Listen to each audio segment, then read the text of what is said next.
আপনার চোখে সে সর্বকালের শ্রেষ্ঠ প্লেয়ার এটা আমি বলবো না, বলছি আমি সাকিব আল হাসানের কথা।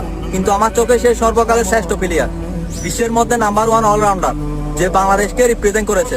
বহু দেশের মাঝে বাংলাদেশের নামটা সে উল্লেখ করেছে। তার বাংলাদেশকে দেওয়ার মতো কিচ্ছু নেই। একসময় তাদের উপর পুরো দেশ ভরসা করতো, এখন করে না।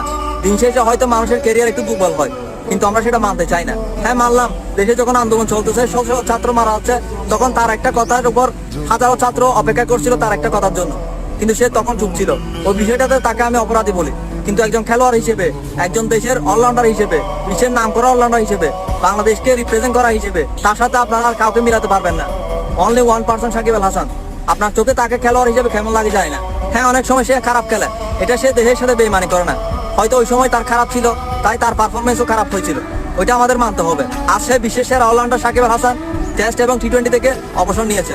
হয়তো আর কখনো দেখা যাবে না তাকে টেস্ট এবং টি-20 ম্যাচে। তবে এমন